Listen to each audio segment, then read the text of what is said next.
Welcome everyone. Morning news के session में आप सभी का हार्दिक स्वागत है। मैं प्रस्तुत हूं आज के समाचार पत्रों में छाई हुई मुख्य खबरें, जो आपके दैनिक जीवन और रोजगार या शिक्षा से जुड़ी हुई खबरें होती हैं, जो कहीं ना कहीं आपके जीवन को प्रभावित करती हैं। तो जानते हैं एक एक करके उन खबरों को। पहली खबर है, निजी क्षेत्र में मूल वेतन सीमा बढ़ाने की तैयारी। ईपीएफओ 15 से बढ़ाकर 25,000 रुपए या उससे अधिक करने पर कर रहा है विचार। केंद्र सरकार कर्मचारी भविष्य निधि संगठन ईपीएफओ और कर्मचारी राज्य बीमा निगम ईएसआईसी के अधीन आने वाले कर्मचारियों के मासिक और मूल वेतन की सीमा को बढ़ाने की तैयारी कर रही है। सूत्रों का कहना है कि केंद्रीय श्रम एवं रोजगार मंत्रालय ने इस दिशा में गंभीरता से विचार करना शुरू कर दिया है। बताया जा रहा है कि मंत्रालय के साथ बीते शनिवार को हुई ईपीएफओ न्यासी बोर्ड सीबीटी की बैठक में इस मुद्दे पर चर्चा हुई। अधिकांश सदस्य इस पक्ष में है कि मूल वेतन सीमा को बढ़ाया जाना चाहिए। हालांकि अभी इस पर कोई अंतिम फैसला नहीं हुआ है। वहीं ईएसआईसी की मूल वेतन सीमा को भी बढ़ाने पर चर्चा हुई। अभी यह सीमा 21,000 है। पिछली बार 2014 में हुई थी बढ़ोतरी। बताया जा रहा है कि सरकार 25,000 या उससे अधिक न्यूनतम मूल वेतन की सीमा निर्धारित कर सकती है। इससे पहले ईपीएफओ ने वर्ष 2014 में इस सीमा को 6500 रुपए से बढ़ाकर 15,000 किया था। ऐसे में तर्क दिया जा रहा है कि 10 वर्ष में लोगों के खर्चे और वेतनमान दोनों में बढ़ोतरी हुई है।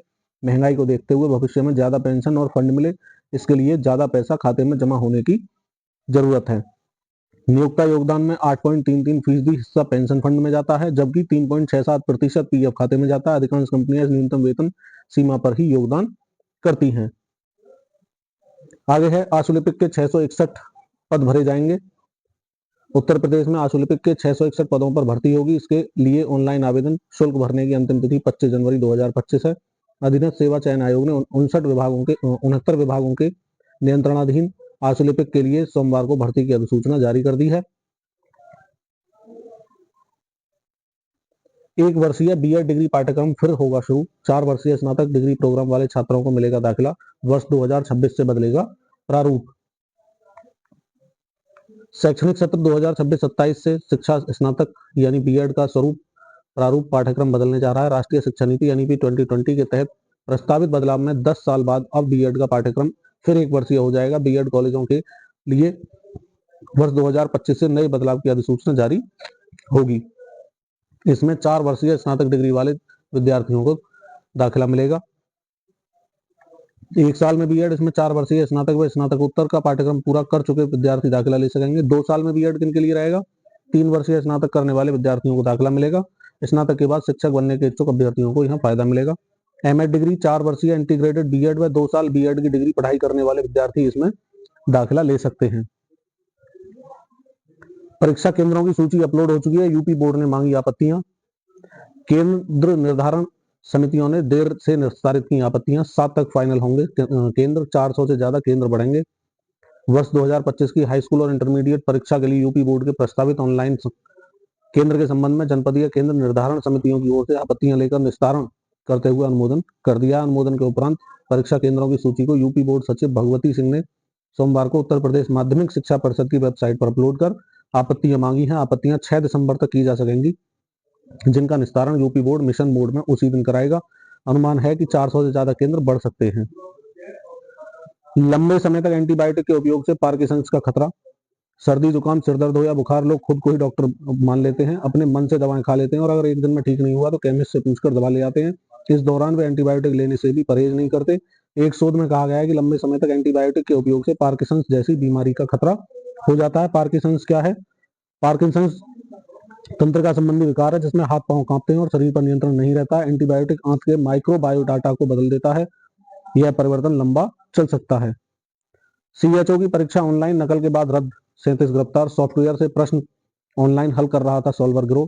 4500 स्वास्थ्य सामुदायिक पदाधिकारियों के लिए हो रही थी परीक्षा। 12 परीक्षा केंद्र बनाए गए थे पटना में। ईओयू कर रही जांच। बिहार राज्य स्वास्थ्य समिति द्वारा सामुदायिक स्वास्थ्य पदाधिकारी सीएचओ की नियुक्ति के लिए आयोजित की गई परीक्षा धांधली और ऑनलाइन नकल के कारण रद्द कर दी गई। यह परीक्षा रविवार को पटना में 12 केंद्रों पर ली गई थी। सोमवार को भी 2 पालियों में परीक्षा ली जानी थी। इस पूरे मामले की जांच कर रही बिहार पुलिस की आर्थिक अपराध इकाई ईओयू ने अभी तक 37 लोगों की गिरफ्तारी की है, जिनमें अभ्यर्थियों के साथ ऑनलाइन परीक्षा केंद्रों के संचालक, परीक्षा का संचालन करने वाली कंपनी V Sign Tech private limited, परीक्षा समन्वयक, परीक्षा केंद्र के आईटी मैनेजर और आईटी स्टाफ शामिल हैं। इन सभी से पूछताछ की जा रही है। 10 दिसंबर तक मुफ्त बनाए जाएंगे पीएम और सीएम आयुष्मान कार्ड। राज्य में 1039 प्राइवेट और सरकारी अस्पताल हैं सूचीबद्ध। खबर है बिहार पटना से। स्वास्थ्य विभाग प्रधानमंत्री जन आरोग्य और मुख्यमंत्री जन आरोग्य योजना आयुष्मान के तहत 10 दिसंबर तक मुफ्त हेल्थ कार्ड बनाया जाएगा। विभाग फिलहाल 70 वर्ष और उससे अधिक उम्र के सभी वरिष्ठ नागरिकों और छूटे हुए राशन कार्डधारियों का हेल्थ कार्ड बना रहा है। कार्ड बनने के बाद उन्हें सरकारी और निजी अस्पतालों में 5 लाख तक के सालाना मुफ्त चिकित्सा की सुविधा मिल सकेगी। नौसेना की बढ़ेगी ताकत। 26 राफेल और 3 स्कॉर्पियन पनडुब्बियां बेड़े में होंगी शामिल। 90,000 करोड़ के अलग अलग समझौते अगले महीने तक होने की संभावना। नौसेना प्रमुख ने कहा पाकिस्तानी नौसेना को मजबूत बनाने में मदद से चीन के मंसूबे साफ हैं, इसलिए हमें भी तैयार रहना होगा। कहीं ना कहीं देश की सुरक्षा से जुड़ी हुई खबर है। मृतक आश्रित की आयु को ध्यान में रख नियमों में होगा बदलाव। हर पुलिस अधिकारी के अच्छे कार्यों और गलतियों का ब्यौरा हो रहा तैयार। योग्यता अनुरूप ही मिलेगी पदोन्नति। उत्तर प्रदेश पुलिस में मृतक आश्रितों के प्रकरण में आश्रित की आयु को ध्यान में रखते हुए नियमों में बदलाव किया जा रहा है। फिजिकल परीक्षण के नियम व्यवहारिक करने के साथ मृतक आश्रितों के प्रकरणों को तय समय सीमा के भीतर निस्तारित किए जाने की तैयारी है। चतुर्थ श्रेणी के मृतक आश्रितों को अब उसी श्रेणी में करनी होगी नौकरी। ये भी बहुत बड़ा बदलाव है। समय पर कार्यालय आने और फाइल लंबित रखने पर भी नजर रखी जाएगी। प्रयोगात्मक परीक्षाएं 1 जनवरी से। खबर है सीबीएसई से। सीबीएसई ने क्षेत्रीय कार्यालयों को दे दिए निर्देश। दिशा निर्देशों को समय पर स्कूलों के साथ साझा करें। सभी स्कूलों में अंक अपलोडिंग तय समय सीमा में पूरी करवाई जाए। बाहरी परीक्षकों की नियुक्ति सुनिश्चित की जाए और उत्तर पुस्तिकाएं समय पर स्कूलों को उपलब्ध करवाई जाएं। सीबीएसई कक्षा 10 और 12 के लिए सत्र 2024-25 की प्रयोगात्मक परीक्षाओं, आंतरिक मूल्यांकन और प्रोजेक्ट कार्यों के आयोजन के लिए दिशा निर्देश जारी कर चुका है। ये परीक्षाएं 1 जनवरी से शुरू होंगी। इसी के साथ आज का न्यूज सेशन यही समाप्त होता है। मैं लेता हूं विदा आपसे। मिलते हैं नए सेशन के साथ, नई खबरों के साथ, नई वीडियो में। अगर आपने वीडियो को लाइक नहीं किया है तो कर लेंगे, चैनल सब्सक्राइब कर लें, जिससे कि आने वाले टाइम में सारी वीडियो आप तक पहुंचती रहे। मैं विपिन शर्मा लेता हूं आपसे विदा। जय हिंद, जय भारत, वंदे मातरम।